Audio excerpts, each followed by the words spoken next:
The Los Angeles Lakers organization is facing one of its most turbulent moments of the season after head coach JJ Redick delivered a scathing critique of his team following their devastating Christmas Day loss to the Houston Rockets. The 119-96 defeat marked the Lakers' third consecutive loss, and Redick made it abundantly clear that he has reached his breaking point with what he perceives as a fundamental lack of professionalism and effort from his roster. The rookie head coach, known for his meticulous preparation and high basketball IQ during his playing days, did not mince words when addressing the media in a post-game press conference that has sent shockwaves throughout the NBA community. Standing at the podium with visible frustration etched across his face, Redick delivered what many are calling the most pointed criticism of the Lakers all season.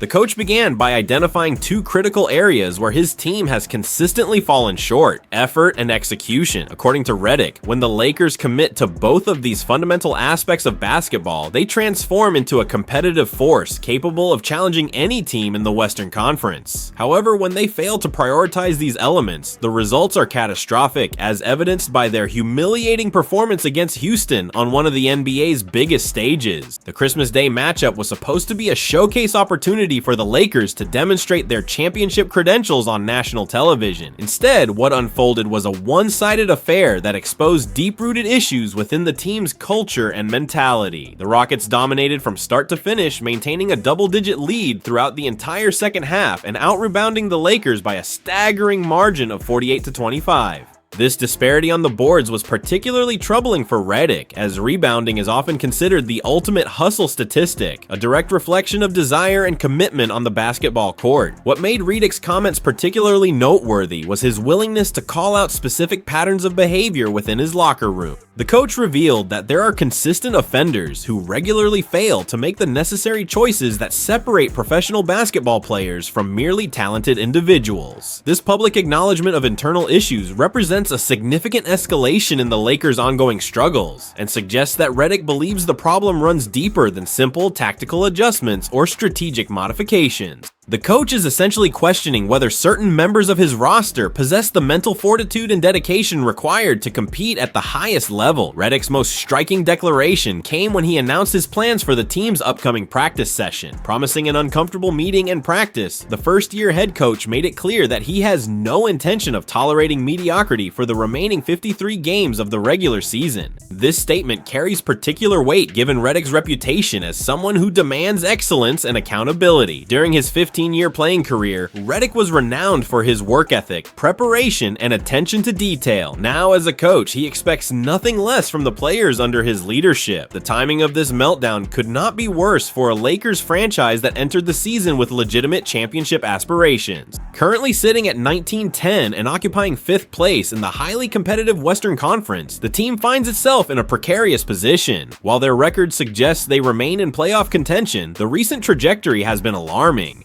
The Lakers have dropped 6 of their last 10 games, and the quality of their performances during this stretch has raised serious questions about their ability to compete with the conference's elite teams when the stakes are highest in the postseason. Beyond the immediate concerns about wins and losses, Redick's comments highlight a more fundamental issue: the team's collective mindset and approach to the game. The coach specifically emphasized that too many players are unwilling to make the choice to be professional. This statement suggests that the problems plaguing the Lakers extend beyond the court and into areas such as preparation, film study, practice intensity, and general commitment to the team's success. In the modern NBA, where the margins between winning and losing are razor thin, such deficiencies can be the difference between championship contention and early playoff elimination.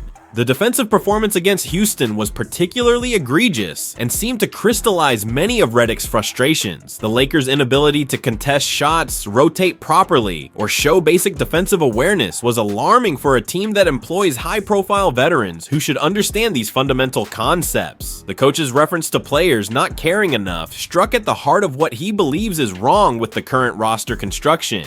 Basketball success at the professional level requires sacrifice, discipline, and a willingness to do the unglamorous work that often goes unnoticed in box scores, but proves decisive in determining outcomes. As the Lakers prepare for their next challenge, the entire organization faces a crossroads. Will Redick's public call-out serve as a wake-up call that galvanizes the team and restores their focus? Or will it create further division and resentment within a locker room that already appears fragmented? The upcoming practice session, which Redick has promised will be uncomfortable, will provide the first indication of how his message has been received. For a team with championship expectations and a roster featuring multiple All-Stars, the path forward requires immediate course correction and a renewed commitment to the principles that separate contenders from pretenders in the NBA.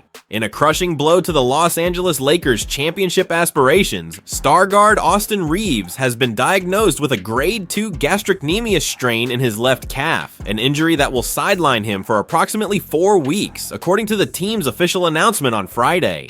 The devastating news comes at perhaps the worst possible moment for both the organization and the player himself, as Reaves was in the midst of a career-defining season that had positioned him as a legitimate All-Star candidate for the first time in his professional career. The injury occurred during the first half of the Lakers' Christmas Day contest against the Houston Rockets, forcing him to exit after just 15 minutes of action despite showing no obvious signs of distress during his time on the court. The medical diagnosis revealed through MRI examination confirms that this represents a separate and more severe injury than the mild calf strain that had previously forced Reaves to miss 3 games earlier this month. The gastrocnemius muscle, which forms the bulk of the calf and is essential for explosive movements like jumping, cutting, and accelerating, has suffered tears in its muscle fibers that will require an extended period of rest and rehabilitation before Reaves can safely return to basketball activities. This type of injury is particularly concerning for a player whose game relies heavily on constant movement, quick directional changes, and the ability to attack the basket with speed and agility. Before this setback, the 27-year-old guard had been enjoying what can only be described as a breakout campaign that exceeded even the most optimistic projections for his development. Reaves entered the season averaging career-high marks across virtually every statistical category, posting remarkable numbers of 26.6 points, 6.3 assists, and 5.2 rebounds per game, while maintaining an impressive shooting efficiency of 50.7% from the field. These statistics represented not just incremental improvement, but rather a quantum leap in production that had transformed him from a solid role player into a genuine offensive centerpiece for the Lakers. His ability to score, facilitate, and impact the game in multiple ways had made him the perfect complement to the Lakers' veteran stars. The timing of this injury carries particularly cruel implications for Reaves' individual accolades and future earning potential, with the NBA requiring players to appear in a minimum of 65 games to qualify for major awards and all NBA team selections. Reaves finds himself in a precarious situation regarding his eligibility. Having already missed 6 games prior to this latest injury, he can afford to miss only 11 more contests during the entire season. However, the Lakers have 15 games scheduled over the next 4 weeks during his projected absence, which would push him dangerously close to or potentially beyond the eligibility threshold. This reality means that his outstanding performance during the first third of the season may ultimately be rendered meaningless in terms of postseason recognition. The financial ramifications of this injury extend far beyond the current season and could cost Reaves tens of millions of dollars in his next contract. As an unrestricted free agent at the end of this season, the former undrafted guard was positioned to command either a 5-year maximum contract worth approximately $241 million from the Lakers, or a 4-year deal valued at $178 million from another franchise. His stellar play had seemingly guaranteed him a massive payday that would reward his development and consistent improvement over his first 4 NBA seasons. However, a month-long absence during a contract year, combined with the possibility of losing award eligibility, could significantly diminish his leverage in negotiations and potentially cost him a substantial portion of that projected salary. From the Lakers' organizational perspective, losing Reaves represents far more than simply missing another rotation player. His 26.6 points per game ranked among the team's highest scoring averages, and his ability to create offense both for himself and teammates had provided essential balance to the Lakers' attack. Head coach JJ Redick now faces the daunting challenge of replacing that production while simultaneously managing the team through what has already been a difficult stretch. The Lakers have dropped 3 consecutive games and 6 of their last 10 contests, a concerning trend that could accelerate without Reaves' stabilizing presence in the lineup.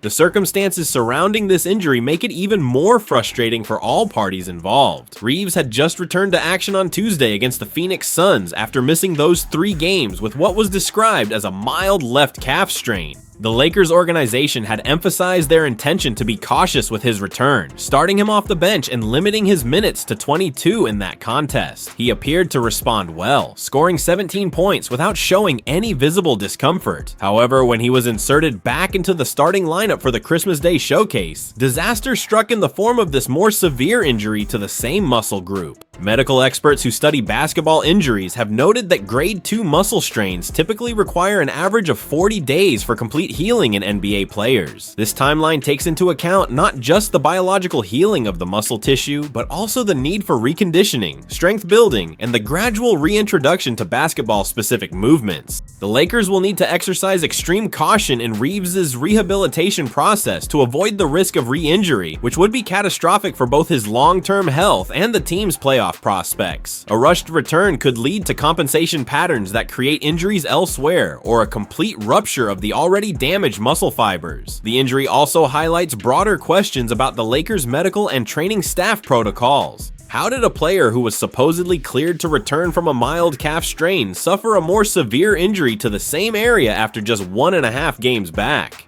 Were there warning signs that were missed or ignored? Should the team have been more conservative in managing his workload? These questions will undoubtedly be asked internally as the organization seeks to understand what went wrong and how to prevent similar situations in the future. For Reaves personally, this represents a heartbreaking interruption to what had been the best basketball of his life. The undrafted guard from Arkansas had worked tirelessly to develop his game and had finally reached a point where he was receiving national recognition as one of the league's emerging stars. Now, instead of building on that momentum and solidifying his all-star credentials, he faces weeks of rehabilitation and the possibility that his breakout season will be remembered more for what might have been than for what he actually achieved. The mental challenge of staying positive and engaged during this recovery period will be just as significant as the physical rehabilitation itself. The Los Angeles Lakers' desperate search for defensive reinforcements has encountered a significant obstacle, as reports indicate that the Miami Heat remain completely unmoved by any trade proposals involving their versatile wing Andrew Wiggins. According to NBA insider Brett Siegel, despite persistent interest from the Lakers organization dating back to the offseason, Miami has shown zero willingness to engage in serious negotiations regarding the former #1 overall pick. This development represents a major setback for Lakers general manager Rob Pelinka, who has identified Wiggins as the ideal solution to address the team's glaring defensive deficiencies and lack of two-way wing players capable of guarding elite perimeter scorers. The Lakers' interest in acquiring Wiggins makes perfect strategic sense when examining their current roster construction and the challenges they face on a nightly basis. With Luka Doncic and Austin Reaves serving as the primary ball handlers and offensive creators, the team possesses elite scoring capabilities but struggles mightily on the defensive end of the floor. Both guards, while brilliant offensive players, are considered defensive liabilities who can be targeted and exploited by opposing teams. Meanwhile, LeBron James, now in his 23rd NBA season and approaching his 41st birthday, simply cannot be expected to shoulder the burden of defending the opposition's best wing player on a consistent basis throughout an 82-game regular season and potentially grueling playoff series. Wiggins represents precisely the type of player who could transform the Lakers' defensive identity overnight. The 30-year-old forward has established himself as the prototype of the modern 3-and-D wing that every contending team covets. His combination of size, athleticism, defensive versatility, and championship experience makes him uniquely qualified to address multiple needs simultaneously. On the defensive end, Wiggins possesses the lateral quickness to stay in front of smaller guards, the length to contest shots from bigger forwards, and the switching ability that has become essential in today's NBA. Offensively, he provides reliable spot-up shooting from the corners and transition scoring without requiring plays to be designed specifically for him, making him an ideal complement to ball-dominant stars. Since joining the Miami Heat in a trade that sent Jimmy Butler to the Golden State Warriors last February, Wiggins has flourished under the tutelage of head coach Erik Spoelstra, one of the league's most respected defensive minds. His statistics this season reflect both his efficiency and his fit within Miami's system. Averaging 15.8 points points per game while shooting an impressive 46.8% from the field and 38.8% from three-point range. Wiggins has provided exactly the kind of steady, professional contribution that the Heat organization values. Additionally, his averages of 4.7 rebounds, 2.8 assists, 1.0 steals, and 1.1 blocks per game demonstrate his all-around impact and ability to affect winning in ways that extend beyond pure scoring. The fundamental issue preventing a potential trade from materializing centers on the disparity between what the Lakers are willing to offer and what the Heat consider adequate compensation for a player of Wiggins' caliber. According to multiple reports, Los Angeles has proposed packages centered around expiring contracts such as Rui Hachimura, Gabe Vincent, and Maxi Kleber, potentially sweetened with rookie Dalton Knecht and future draft compensation. However, these offers have failed to impress Miami's front office, led by the legendary Pat Riley, who has built his reputation on refusing to make deals that don't clearly benefit his organization. From Miami's perspective, trading Wiggins for financial flexibility alone contradicts the franchise's established philosophy of maintaining a competitive roster capable of contending for championships. The Heat organization has consistently operated under a win-now mentality, and Wiggins represents a proven commodity who fits seamlessly into their defensive-oriented system. He brings championship pedigree from his 2022 title run with Golden State, where he played a crucial role in the Warriors' playoff success with his two-way contributions. Miami's reluctance to move him reflects their belief that his value to their current roster exceeds whatever assets the Lakers can realistically offer without gutting their own team.